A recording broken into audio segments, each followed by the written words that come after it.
Hi hello ಎಲ್ರಿಗೂ ನಮಸ್ಕಾರ. ಇವತ್ತು ಊರೊಬ್ಬದ ದಿನ ಬೆಳಗಿನ ರೊಟೀನೆಲ್ಲ ನಾನು ಅಪ್ಲೋಡ್ ಮಾಡಿದ್ದೀನಿ, ಬಟ್ ಯಾರೂ ನೋಡಲೇ ಇಲ್ಲ. ಇವತ್ತು ನೋಡಿ, ಮಿಸ್ ಮಾಡಬೇಡಿ, ಎಲ್ಲರೂ ನೋಡಿ.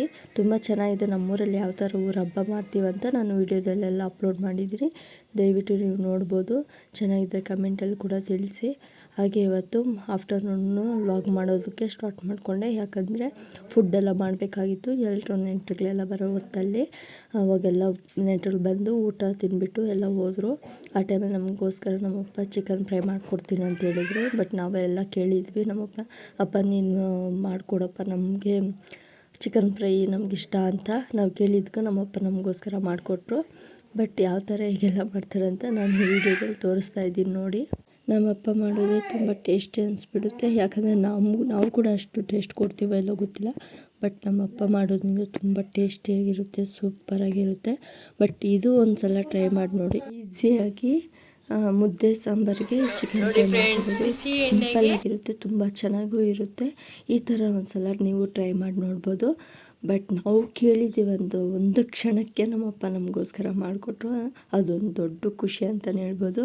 ನಾವು ಏನೇ ಕೇಳ್ತೀವೋ ಬಿಡ್ತೀವೋ ಅದು ಬೇಡ, ಬಟ್ ನಾವು ಹೇಳಿದ ತಕ್ಷಣ ನಮ್ಮಪ್ಪ ನಮ್ಗೆ ಮಾಡಿಕೊಡ್ತಾರಲ್ಲ, ಅದೇ ದೊಡ್ಡ ಪ್ರೀತಿ ಅನಿಸ್ಬಿಡುತ್ತೆ. ಎಷ್ಟು ಕಾಳಜಿ ನಮ್ಮ ಪ್ರೀತಿಯಿಂದ ಮಾಡಿಕೊಡ್ತಾರೆ ಅಂದರೆ ಹೇಳೋದಕ್ಕೆ ಆಗಲ್ಲ, ಅಷ್ಟು ಪ್ರೀತಿ ಅವರಲ್ಲಿ ಮುಖದಲ್ಲಿ ಕಾಣಿಸ್ತಾ ಇರುತ್ತೆ. ಬಟ್ ನಾವು ಕೇಳಿದ ಕ್ಷಣಕ್ಕೆ ನಮ್ಮಪ್ಪ ನಮಗೋಸ್ಕರ ಮಾಡಿಕೊಟ್ರು. ತುಂಬಾ ಖುಷಿ ಆಯಿತು. ಇವತ್ತು ಚಿಕನ್ ಫ್ರೈ ಮಾತ್ರ ತೋರಿಸ್ತಾ ಇರೋದು. ಇನ್ನು ನಿಮಗೆಲ್ಲ ಇಷ್ಟ ಆಗಿದ್ದರೆ ಮತ್ತೆ ಇನ್ನೊಂದು ವೀಡಿಯೋದಲ್ಲಿ ಈವ್ನಿಂಗ್ ದೇವರೆಲ್ಲ ಮೆರವಣಿಗೆ ಬಂದು ಆ ವಿಡಿಯೋ ಎಲ್ಲ ಅಪ್ಲೋಡ್ ಮಾಡ್ತೀನಿ, ನೀವು ನೋಡ್ಬೋದು. ಆ ವೀಡಿಯೋಸ್ ಎಲ್ಲ ಅಪ್ಲೋಡ್ ಮಾಡ್ತೀನಿ, ನೀವು ಇನ್ನೊಂದು ಸಲ ಹೋಗಿ ಚೆಕ್ ಮಾಡಿ ನೋಡ್ಬೋದು.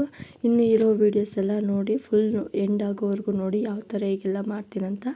ಬಟ್ ಏನಿಲ್ಲ, ಒಂದು ಕುಕ್ಕರ್ಗೆ ಒಂದು 5-6 ಸ್ಪೂನ್ ಆಗೋಷ್ಟು ಎಣ್ಣೆ, ಮತ್ತು ಅದು ಚಿಕನ್ ತೊಳೆದಿಟ್ಕೊಂಡಿರೋ ಚಿಕನೆಲ್ಲ ಅದಕ್ಕೆ ಎಣ್ಣೆದಲ್ಲೇ ಒಂದು 10 ನಿಮಿಷ ಚೆನ್ನಾಗಿ ಮಿಕ್ಸ್ ಮಾಡಿಕೊಂಡು ಬೇಯಿಸ್ಕೋಬೇಕು. ಬೇಯಿಸ್ಕೊಂಡಿದ್ದಾದಮೇಲೆ ಅದಕ್ಕೆ ಸ್ವಲ್ಪ ರುಚಿಗೆ ತಕ್ಕಷ್ಟು ಉಪ್ಪಾಕಿ, ಒಂದು 5 ಈರುಳ್ಳಿ ಕಟ್ ಮಾಡಿ ಇಟ್ಕೊಂಡಿರೋ ಸಣ್ಣ ಈರುಳ್ಳಿ 5 ಈರುಳ್ಳಿ ಕಟ್ ಮಾಡಿ ಇಟ್ಕೊಂಡು ಅದು ಹಾಕ್ಕೊಂಡು, ಮತ್ತು ಅದನ್ನು ಹಾಕ್ಕೊಂಡು ಚೆನ್ನಾಗಿ ಮಿಕ್ಸ್ ಮಾಡಿಕೊಂಡು ಒಂದು ವಿಸಿಲ್ ಬರೋವರೆಗೂ ಕುಗ್ಗಿಸ್ಕೊಂಡು, ಆದಮೇಲೆ ಒಣಮೆಣಸಿನಕಾಯಿ ಮತ್ತು ಕೊತ್ತಂಬರಿ ಸೊಪ್ಪೆಲ್ಲ ಹಾಕಿ ಸ್ವಲ್ಪ ಚೆನ್ನಾಗಿ ಮಿಕ್ಸ್ ಮಾಡ್ಕೋಬೇಕು. ಮಿಕ್ಸ್ ಮಾಡ್ಕೊಂಡಿದ್ದಾದಮೇಲೆ ಸ್ವಲ್ಪ ಹಾಗೆ ಗರಂ ಮಸಾಲ, ಸ್ವಲ್ಪ ಖಾರದ ಪುಡಿ, ಬೇಕಾದರೆ ಖಾರದ ಪುಡಿ ಹಾಕ್ಕೋಬೋದು. ಹಾಗೆ ಚಿಕನ್ ಮಸಾಲ ಫ್ರೈ ಕೂಡ ಹಾಕ್ಕೊಂಡೆ.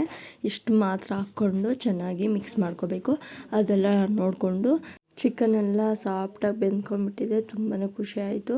ಬಟ್ ಇದು ಒಂದು ಸಲ ಈಸಿಯಾಗಿ ಸಿಂಪಲ್ಲಾಗಿ ಮಾಡ್ಕೋಬೋದು ಚಿಕನ್ ಫ್ರೈ ಕೂಡ. ಇದು ರೈಸ್ಗೆಲ್ಲ ಅನ್ನಕ್ಕೂ ಯೂಸ್ ಆಗುತ್ತೆ, ತುಂಬಾ ಚಪಾತಿಗೆಲ್ಲ ಸೂಪರ್ ಅಂತಲೇ ಹೇಳ್ಬೋದು. ಈ ಥರ ಒಂದು ಸಲ ನೀವು ಟ್ರೈ ಮಾಡಿ ನೋಡಿ, ತುಂಬ ಚೆನ್ನಾಗಿರುತ್ತೆ, ಸಾಫ್ಟಾಗಿದೆ. ಇಷ್ಟೇ ನಮ್ಮಪ್ಪ ನಮಗೋಸ್ಕರ ಚಿಕನ್ ಫ್ರೈ ನಾವು ತುಂಬ ಇಷ್ಟಪಡೋದು ಇದನ್ನೇ.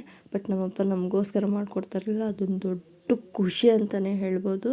ಯಾರೆಲ್ಲ ಮಗಳು ಕೇಳಿದ ತಕ್ಷಣ ತಂದೆ ಮಾಡಿಕೊಡಲ್ಲ ಅಲ್ವಾ, ಎಲ್ಲರೂ ಅಷ್ಟೇ, ಎಲ್ಲರೂ ತಂದೆನೂ ಅಷ್ಟೇ ಕೇಳಿದ ತಕ್ಷಣವೇ ಮಾಡಿಕೊಡ್ತಾರೆ. ಅವ್ರಿಗೊಂದು ದೊಡ್ಡ ಖುಷಿ ಅಂತಲೇ ಹೇಳ್ಬೋದು. ಮಗಳು ಕೇಳಿದ ತಕ್ಷಣ ಮಾಡಿಕೊಡೋದು ಅವ್ರಿಗೆ ದೊಡ್ಡ ಖುಷಿ. ಬಟ್ ನಾನು ಎಲ್ಲ ಊಟ ಮಾಡಿಕೊಂಡು ನಮ್ಮ ಮಕ್ಕಳ ಜೊತೆ ಫುಲ್ ಎಂಜಾಯ್ ಮಾಡಿದೆ. ಹಾಗೆ ದೇವರುಗಳು ಕೂಡ ಬರೋ ಹೊತ್ತಾಗಿತ್ತು, ಯಾಕಂದರೆ ಪೂಜೆಗೆ ಕೊಡಬೇಕು ಅಂತ ನಾವು ರೆಡಿ ಮಾಡ್ಕೊಳೋಕ್ಕೆ ಎಲ್ಲ ಮನೆಯಲ್ಲೆಲ್ಲ ಊಟ ಮಾಡಿಕೊಂಡು ಸ್ವಲ್ಪ ರೆಸ್ಟ್ ಮಾಡಿದ್ವಿ. ಅಷ್ಟೊತ್ತಿಗೆ ದೇವ್ರು ಬರೋದಕ್ಕೂ ಸ್ಟಾರ್ಟ್ ಮಾಡಿದ್ವು. ಅದು ಇನ್ನೊಂದು ವೀಡಿಯೋದಲ್ಲಿ ಅಪ್ಲೋಡ್ ಮಾಡ್ತೀನಿ, ನೀವು ಇನ್ನೂ ನೋಡ್ಬೋದು.